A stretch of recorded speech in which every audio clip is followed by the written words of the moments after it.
anak-anak, kali ini kita akan belajar tentang norma di masyarakat. Ini adalah pelajaran bab 2 Pendidikan Pancasila kelas 4 Kurikulum Merdeka. Nah, anak-anak, sebelumnya kalian perlu tahu bahwa dalam kehidupan sehari-hari itu manusia saling bekerja sama untuk memenuhi kebutuhan masing-masing. Nah, oleh sebab itu manusia itu disebut sebagai makhluk sosial karena kita selalu membutuhkan bantuan orang lain. Nah, tetapi kehidupan manusia itu kadang menimbulkan perselisihan atau benturan kepentingan yang sering terjadi hingga menyebabkan kekacauan dalam masyarakat. Oleh karena itu, diperlukanlah suatu aturan untuk menata kehidupan masyarakat tersebut. Nah, inilah yang disebut norma di dalam masyarakat. Untuk lebih jelasnya, kita langsung aja yuk. Norma adalah aturan yang mengikat masyarakat sebagai panduan, tatanan, dan pengendali tingkah laku yang sesuai dan dapat diterima. Nah, jadi norma ini untuk mengatur masyarakat dalam bertingkah laku, sehingga masyarakat dapat bertingkah laku dengan benar dan dapat diterima. Ciri-ciri norma. Jadi anak-anak, norma itu mempunyai ciri-ciri. Di antaranya adalah norma itu wajib dipatuhi setiap anggota masyarakat. Jadi setiap anggota masyarakat harus mematuhi norma-norma yang berlaku di dalam masyarakat. Kemudian norma itu merupakan ukuran baik buruk, pantas atau tidak pantas perilaku. Jadi dengan adanya norma itu kita bisa mengukur baik buruknya perilaku kita itu pantas atau tidak pantas. Kemudian norma itu menyesuaikan adat istiadat, dan norma itu merupakan hasil kesepakatan anggota masyarakat. Jadi norma itu hasil keputusan masyarakat antara misalnya masyarakat di Pulau Jawa dengan masyarakat di pulau yang lain, atau masyarakat di kampung sini dan kampung yang lain itu bisa mempunyai norma yang berbeda sesuai dengan adat istiadat masing-masing. Kemudian norma itu bersifat dinamis. Jadi norma itu dapat disesuaikan dengan perkembangan yang ada di masyarakat. Biasanya norma juga dipengaruhi oleh keyakinan agama yang dianut oleh masyarakat. Kemudian norma juga dapat berupa aturan yang tertulis atau tidak tertulis. Norma bersifat mengingatkan dan apabila dilanggar akan mendapatkan sanksi.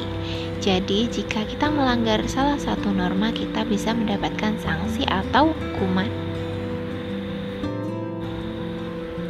Kemudian fungsi norma. Anak-anak, norma itu mempunyai fungsi yaitu masyarakat menjadi aman dan tertib dengan adanya norma. Kemudian dengan adanya norma itu dapat mengatur perbuatan masyarakat agar sesuai dengan nilai-nilai yang ada, nilai-nilai yang dapat diterima masyarakat. Dan dengan adanya norma itu dapat mencegah adanya benturan kepentingan antar masyarakat. Bentuk-bentuk norma.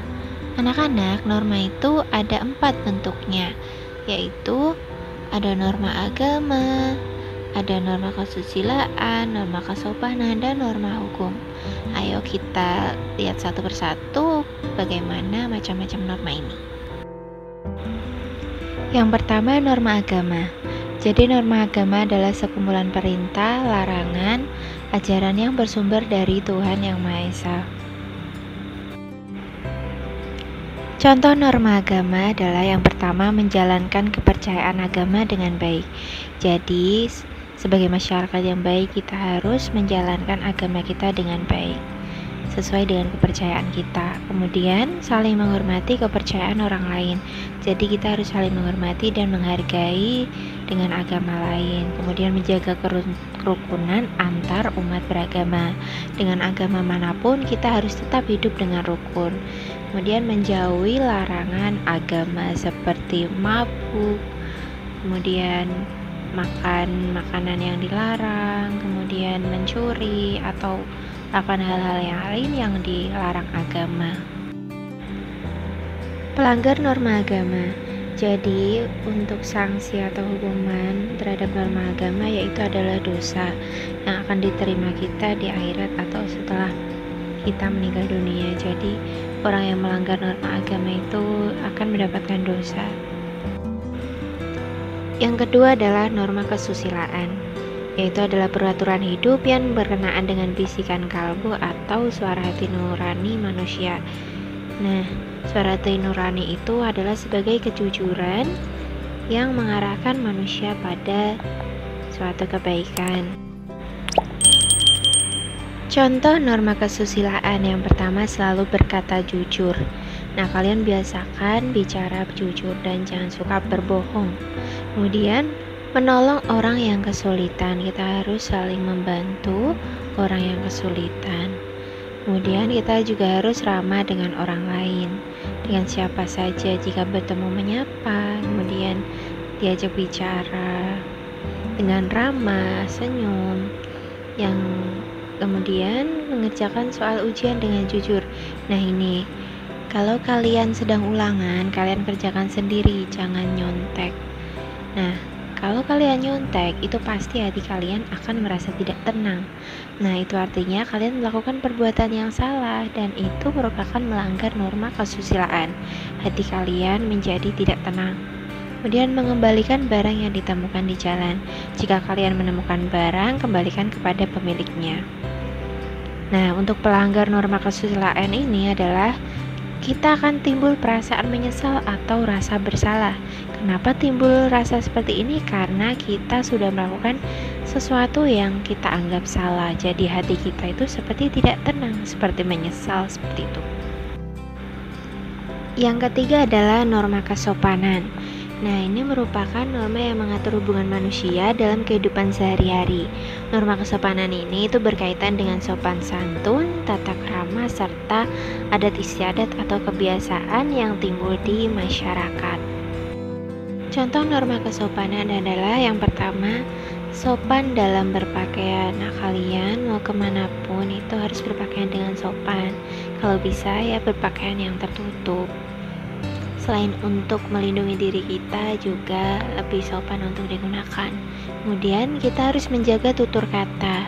Kita harus berkata hal-hal yang baik, jangan mengatakan kata-kata yang kotor. Kemudian bertamu dengan sopan. Jika kita bertamu di rumah orang lain, kita harus sopan dan menjaga tingkah laku kita. Kemudian tidak memotong pembicaraan orang lain. Ketika seseorang berbicara, kita harus mendengarkan.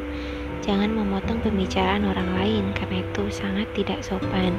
Selain itu, contoh lainnya adalah berpamitan atau mencium tangan orang tua kita ketika kita akan pergi.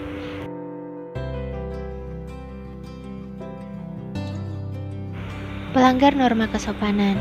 Nah, untuk pelanggar norma kesopanan ini akan mendapatkan sanksi sesuai dengan adat dan tradisi yang diberlakukan atau bisa dikucilkan dalam masyarakat. Misalnya nih, kalian tuh melakukan hal-hal yang tidak sopan atau berpakaian yang sangat terbuka, itu pasti kalian bisa jadi bahan omongan orang lain atau bisa dikucilkan masyarakat karena dianggap tidak baik. Seperti itu contohnya. Yang keempat adalah norma hukum, yaitu peraturan mengenai tingkah laku dalam masyarakat. Nah, untuk norma hukum ini itu dibuat oleh badan resmi negara serta sifatnya memaksa, sehingga kita harus menaatinya. Contoh norma hukum adalah yang pertama, wajib membayar pajak. Yang kedua, tidak melakukan tindak korupsi. Yang ketiga, tidak berbuat kejahatan. Dan yang keempat, menaati aturan lalu lintas. Untuk pelanggar norma hukum sendiri biasanya akan mendapatkan hukuman seperti denda atau penjara. Nah, bagaimana anak-anak, sudah paham belum tentang norma-norma tadi? Nah, semoga dengan penjelasan Bolia tadi kalian bisa lebih paham ya tentang norma-norma di masyarakat. Jangan lupa tetap semangat belajar dan sampai jumpa.